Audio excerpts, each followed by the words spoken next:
Hello, hello, hello, and welcome back, my beautiful, beautiful, amazingly wonderful, starlit, shimmering, shining fans and listeners of the show. I'm so excited to be back here on another wonderful Tuesday to engage in a fun dialogue with everybody on Reddit.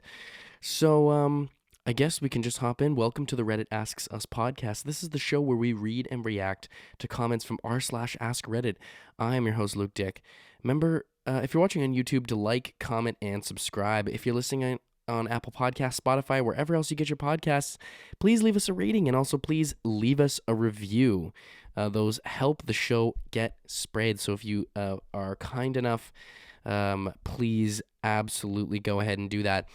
Now, remember, if you have something that you want to say or you want to answer the question in the show, you can go to my YouTube channel, Reddit Asks Us on YouTube, comment under the most recent video, and I will read that response out on the next episode of the podcast. And guys, I have some really, really, really terrible news.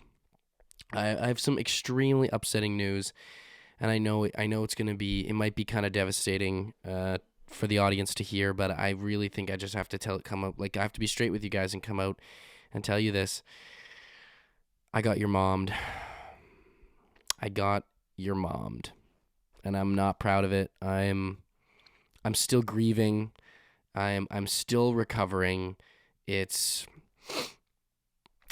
really been a struggle for me over the last week to be able to deal with this. The last comment on last week's episode was, "What did you try and find out was not for you?" Someone said my mom. I don't know what I'm gonna do, guys. I think I'm quitting the show. Show's over. No, obviously not. I did get. I got it on that one. I definitely. I got that one. All right, so why don't we just hop into today's episode? So today's episode is, what is your toxic trait that you are proud of?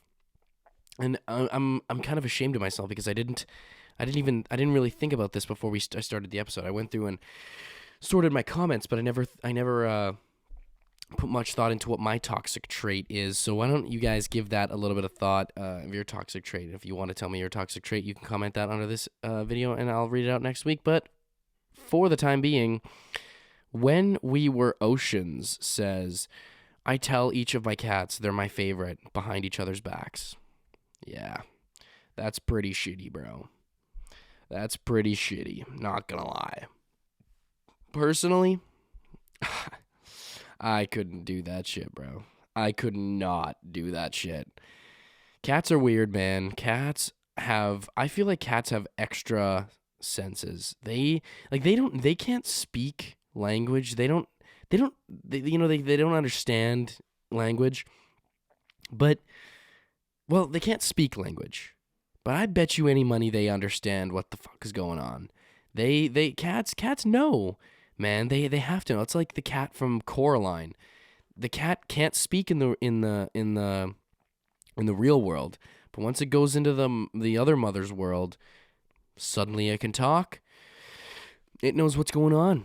Cats know what's going on. So if you're talking shit about your cats behind your other cats' backs, I'm sorry to break it to you, but your cats definitely know. There's no way they do not know that you're favoring your cats. And I think you might just have to suffer for this one. You might just have to suffer. So whatever ways they make you suffer. Cats have connections to other worlds too. I don't even doubt it. Cats can see the extra dimensions that we can't. They know how to utilize the universe against you. Dino Rue says, "I am militantly aloof. I can work with people for years and never make the slightest bit of connection. I just go sort of about my business." Valcorn DOA says, "I once worked with a guy for 3 years and never learned his name. Best friend I ever had. We still never talk sometimes. Ron Swanson." Yeah, the honestly, man, if you're not like, I feel like I've put this pressure on myself sometimes that in a given place, like I need to be friends with people. Like I feel like this is also like in my classes. Like I I put up this energy where I'm like, I try to be open, try to be nice, try to be comforting, try to be inviting. I mean, like, this is not a bad thing, but oftentimes, or not, I wouldn't say oftentimes, but there are times where I do get disappointed because I'm just not vibing with anybody at all. And I kind of admire the fact that some people can just be like, you know, I don't even care enough to actually make any relationship whatsoever here.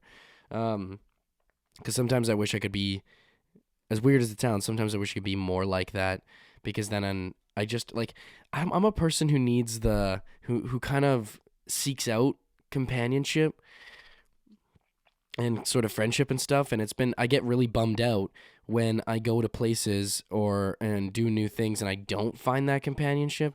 And that's the thing, is that it's not guaranteed, right? But then I get bummed out and I'm like, oh, what the heck? Like, this isn't supposed to be, I'm supposed to have a friend here. But then obviously that's not how life works. And there are some people who you end up being, quote unquote, being friends with, who you realize that you wasted your entire time being friends with them because they are not good people. So AOL Away Message says, I'm an Olympic gold medalist at procrastination. I thrive under self-inflicted time crunches. I can't perform at a high level without it. I've always had good grades. I'm successful at what I do. I'm proud that my secret hasn't held me back. I also absolutely hate this and wish I could change. Mr. Funbun says, if it's a problem today, it'll be a problem tomorrow. And if it's a problem tomorrow, there's no reason to worry about it today. Jasper's Groove responds and says, all problems solve themselves if you ignore them for long enough. It may not be the desired outcome, but at least it's done and over with. I can think of maybe a few examples that I wouldn't necessarily agree with. How about hunger? When you're hungry, when you're really hungry, that's a problem. I wouldn't say that problem necessarily solves itself if you ignore it long enough. But I guess he says it may not be the desired outcome, so the desired outcome could be death, and that's just you die of starvation. So I personally would rather find food than die of starvation and blame it on procrastination.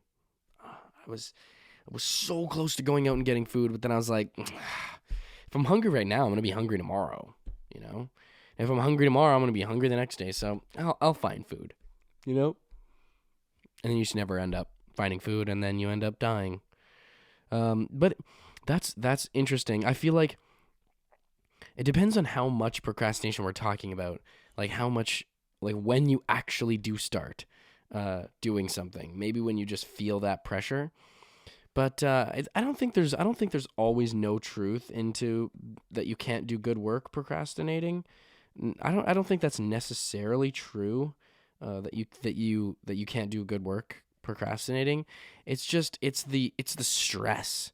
You know what I mean? It's the stress that really, like, if I think everybody's procrastinated things from time to time, and I feel like the thing that about procrastination that doesn't really work for me is just the stress is so intense in those moments of actual, like, procrastination, like, and I'm actually having to do the work, that I get so distracted by the time crunch that I can't actually focus on what I'm doing, and then that takes my focus away from whatever I'm working on. But if it works for you, I'm not going to say it doesn't. I'm not going to say you shouldn't keep doing it. I just wish you the best of luck. So next one comes from Mohorg. I wouldn't say it's toxic, but it's scary how much I can love someone and never speak to them again. That, like, I don't know. It depends. Like, I feel like I'm kind of like this. Like, kind of. I don't know. Like, it just depends on the level of sociopathy we're talking about right here. But, like, sometimes I really can actually love somebody. But then at other times, I find I struggle to sometimes care. You know what I mean? Like, I'm just like, this sounds so bad. But like, I don't know. Sometimes I'll just be like done with something, or like, and I don't want to say something. I don't want to because I guess we're talking about people, but I'll be done with a certain relationship, and I'll just be like, like I just don't even care at this point, and that's like that can be very bad. It's not always the same, and it's not doesn't apply to every situation, and maybe I do it more than I let on that I do it. But yeah, like I don't know, sometimes it's like it's not that you don't feel anything. It's just that it's I don't even know how to describe it. Sometimes you just like you've moved on. I think it's because like maybe I contemplated in my head so much that I move on from it, and then when I actually just like leave the person, I've already mentally prepared myself for leaving, and for not having that relationship anymore. So who knows? But maybe I'm a little bit of a sociopath, but I can't be the only one. Purple is my gender. Says, I draw Homer Simpson's head on pretty much everything. It only takes a few seconds for me to draw Homer. That's like when you're showing your teacher your homework, and there's just Homer Simpson drawn all over it.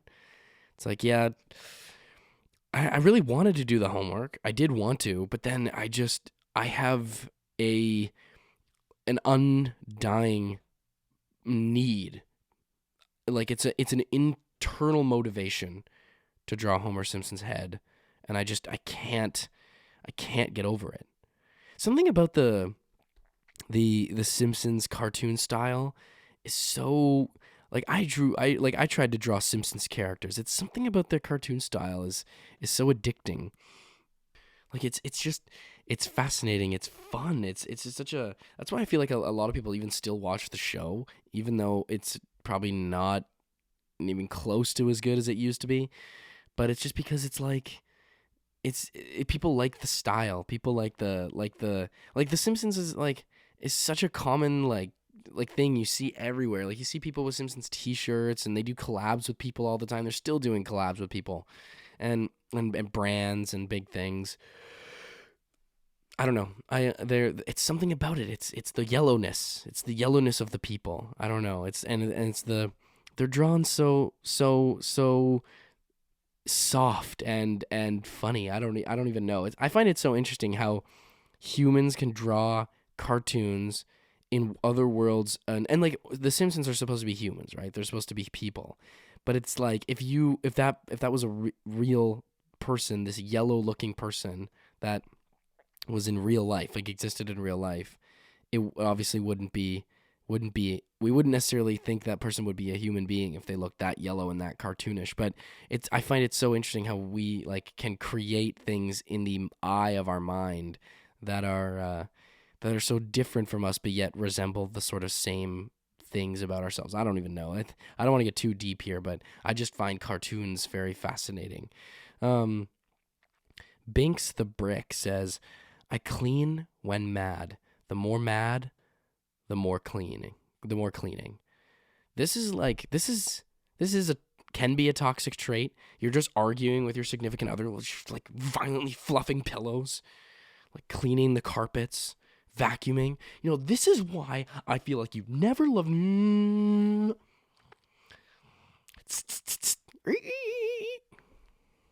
I'm telling you, I can't believe you cheated on me. Screech. Just on non-stop cleaning when you're angry. Fucking bastard, just cut me off. Really? Are you seriously gonna cut me off? Now I've gotta clean my glove compartment and my cup holders, and damn it, I gotta wash off my console here, and God, I'm out of wipes. I'm even more mad now because I have no more wipes. Okay, and this is my last spray bottle, and I have no cloth. How am I supposed to clean? How do I clean? And while they're trying to look for stuff, they get into a car accident. This is just gonna make a perpetual cycle. You're gonna be like get into a massive car accident, and you're gonna be super pissed. And then you're just going to start cleaning up the mess at the car accident, cleaning up the scene. It's the police. I'm like, whoa, what are you doing? Like, we need this stuff. I'm so mad right now, officers. You're just going to have to let me do this one. All right. You're just going to have to let me clean this up. No, this is evidence. We need to make sure that, we need to make sure who was at fault. We need the pieces to stay in the same place. Officers, I'm sorry, I get that. I know this is how you deal with most investigations, but consider this as just a different one. All right, I'm taking control here. All right, I'm in the front seat. I'm pissed off, and I'm gonna clean this shit up. OP Fart says, I clean when stressed. It helped. Sorry, geez. I clean when stressed. It has helped at parties before. I was once at a party when a fight broke out and just instantly started grabbing cans and recycling, wiping up spills, making sure the place looked nice again. It was a small structure, and the action was taking place right outside. So when people came back, it was like starting the party all over again. That's kind of dope. That is kind of dope. Everyone's like, oh shit, it's 3 hours ago. All right. I guess we got to get back to it. I'm going to act like it was 3 hours ago. Just chugging beers. That's actually kind of dope, though. Everyone's like, oh, well, now we get to have the party off of our minds, and now we can get the fight off of our minds, and now we can get back to partying, and we can do it in a nice, clean place. Me and my roommate just, oh, my God. Things looked, we went to Toronto recently, like a week ago, and we cleaned the apartment before we left, and then we came back, and it was so beautiful to come to a nice, clean apartment. And then we tried telling ourselves that we got to keep it like that, and we've failed miserably. We've failed. It's the effort that counts, though, right? Right? And we'll get it figured out. We will get it figured out. It is so just the fact that we have to, oh my God, it's cleaning up after ourselves is like that the fact that that's hard, it has to do with all the trash, man. There's so much trash nowadays. There's always things you got to throw out, things you got to, you can't leave things out. You always got to be putting stuff away and, throwing this out, recycling that, composting this. It's like, we are too much of a material culture, and it causes us to have to constantly be throwing things out, and it's super annoying. Not an Imposter says, I bake when I'm stressed. This is sort of okay, except I lose my appetite when I'm stressed, and I have nobody to eat all the cookies I end up with.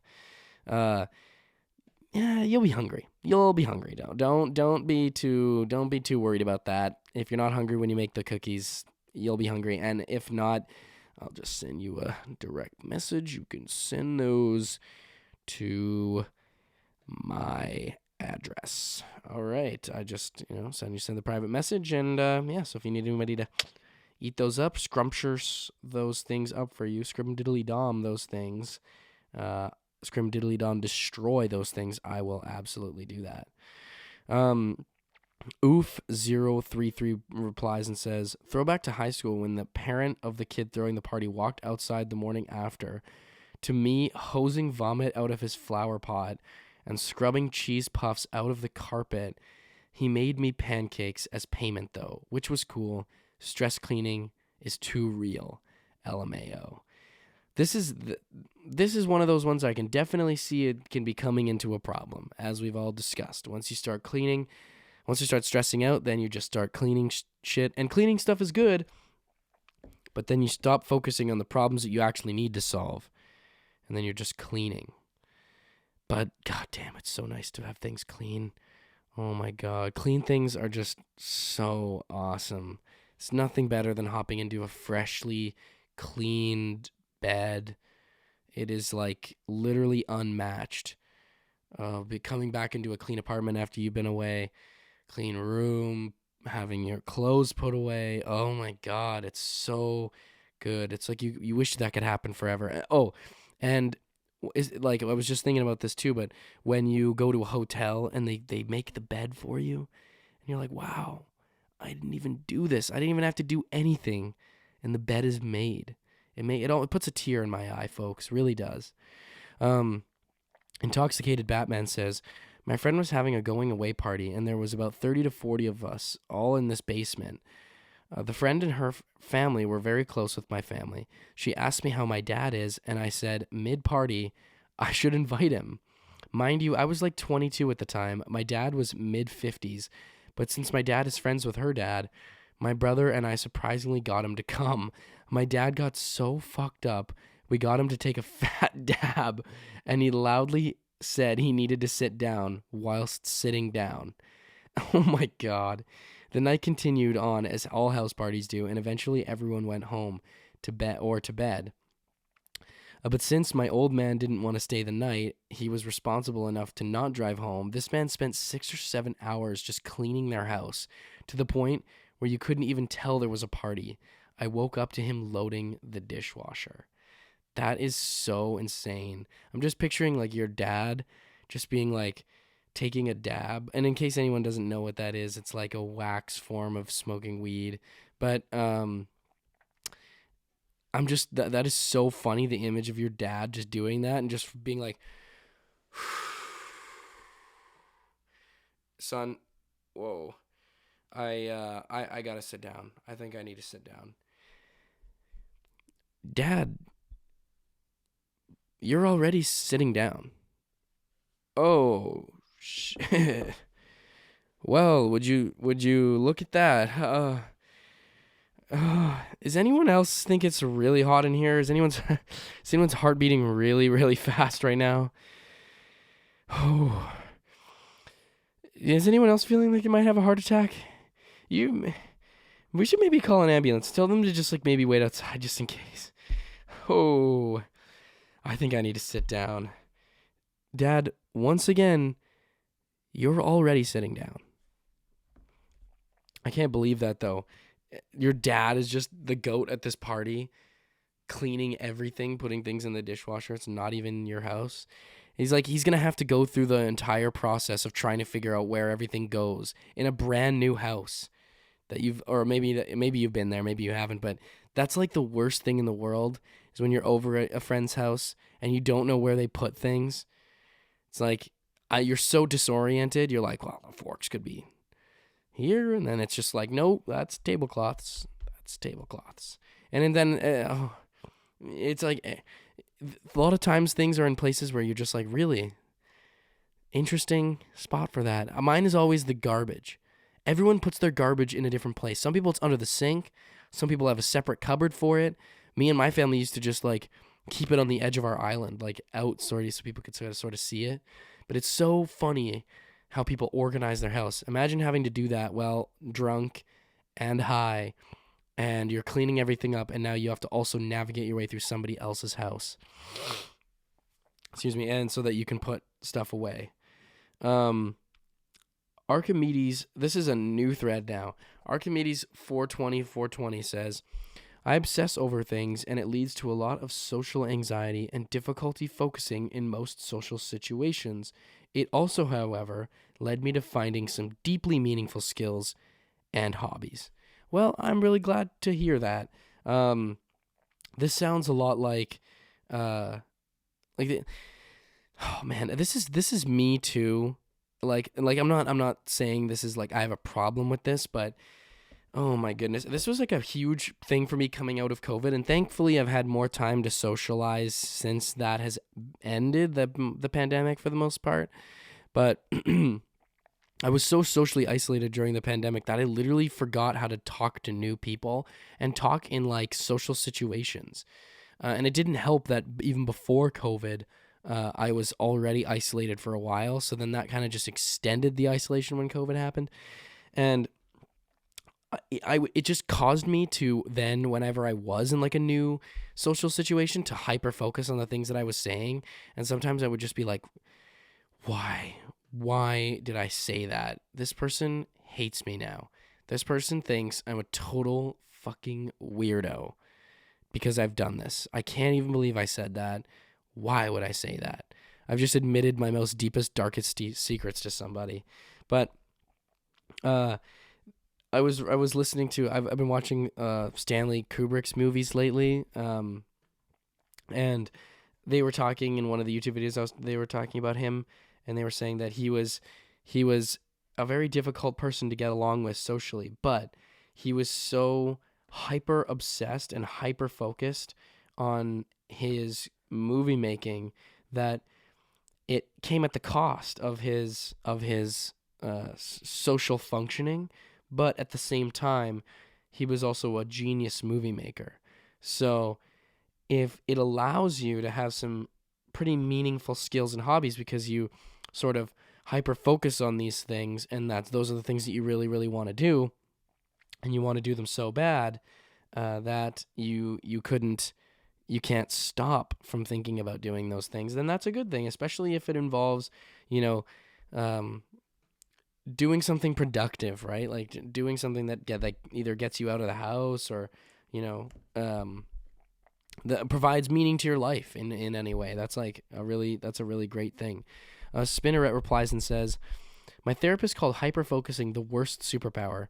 You're super aware and present in how your actions and words may be perceived, but also caught up in not coming off the wrong way that you totally lose focus on important things, like what the person is actually saying back to you. That is it. That is absolutely it.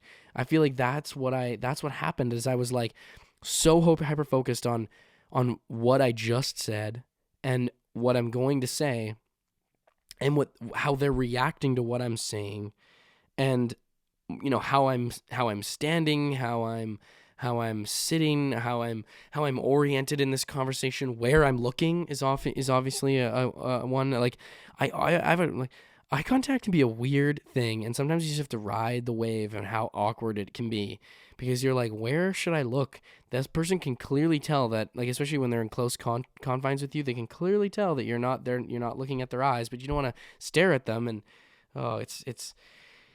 it goes very deep. But then you focus on all this on this stuff so much, and your head is filled with all these just cramming thoughts that you don't actually even pay attention to what the person just said. So you have to shamefully ask for them to repeat themselves.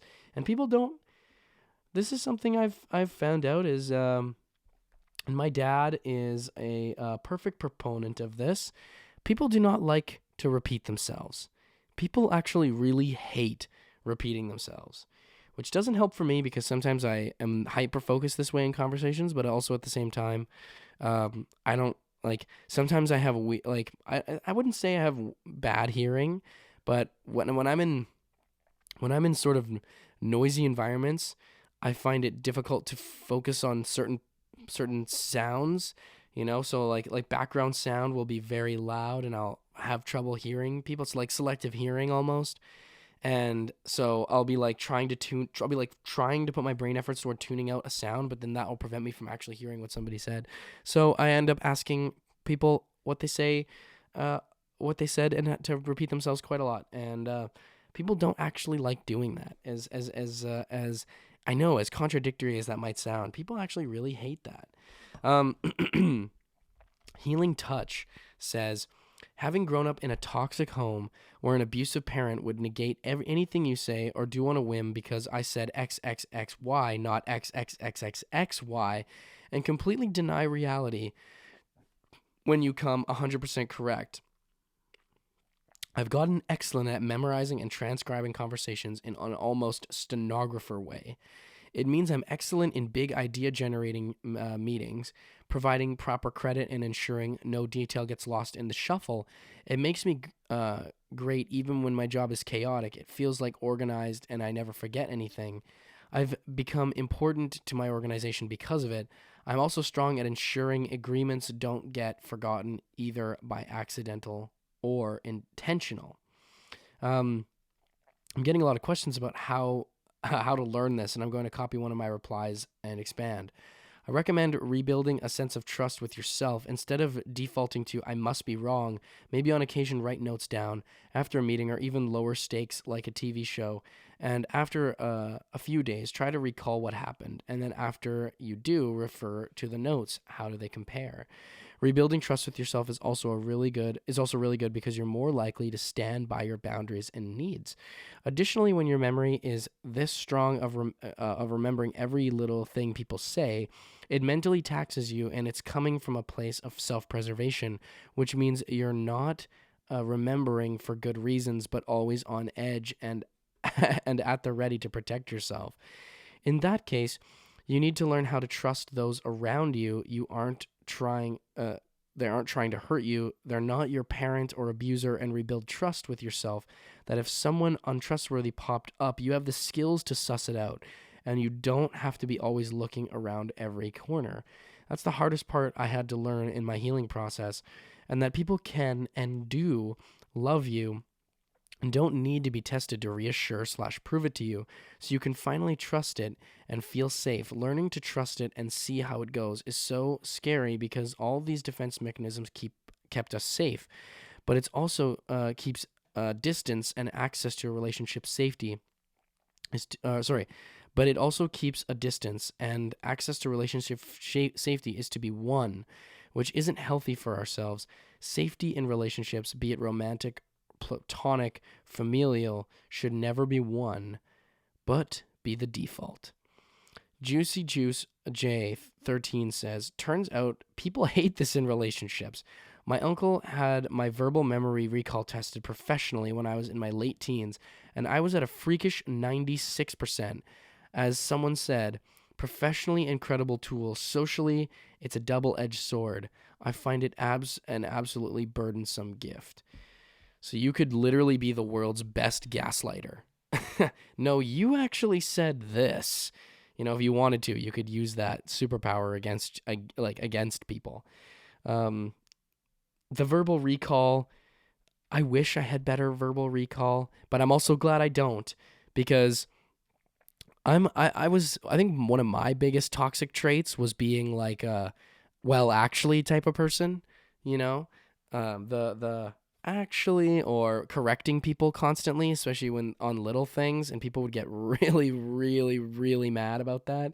And if I had verbal recall like that, I would be probably the most annoying person anyone has ever been around or met. But it's the 4% there that's concerning me when you're not right. It's like, well, you could be wrong. It's not 100%. There is a 4%. 4% though, that is so tiny. But that 4% when you are wrong, I really hope that it doesn't lead to the demise of many things. It's like, no, I could have sworn this is what you said. And it's that one time you're wrong because somebody's got like a recording of it, and they're like, didn't actually say that. But that's all about being human, bro. That's all about being human, my friends, is that we can't be right all the time. We are never 100% correct. We're not computers. We're not video cameras. But that is also extremely fascinating. In my banana hammock says, holy shit, my parents did the same thing, and I also have excellent conversation and scenario recall. My last two girlfriends hated the fact that I remembered literally every conversation we've ever had. It wasn't like I was trying to catch them in lies or accuse them of anything, but that's how they felt whenever I pointed out contradictions, and mainly, I'm like this in order to catch contradictions in logic from my parents. Yeah, babe, I'm literally almost 100% sure you said you wanted to have Chinese food. And I kind of already prepared my stomach, and now I really, really want Chinese food. So I'm really sorry, babe, but it's going to have to be Chinese food for this one. Really sorry about this one, babe, but I've already mentally prepared myself. I think that the ship's already sailed on this one. I already put the order in, so, I mean, unless you want to tell me that my verbal recall is wrong, you can be like the most condescending person. Anatomy says, this is a new thread. Live fast, eat trash. This is a good mindset to have until it's not.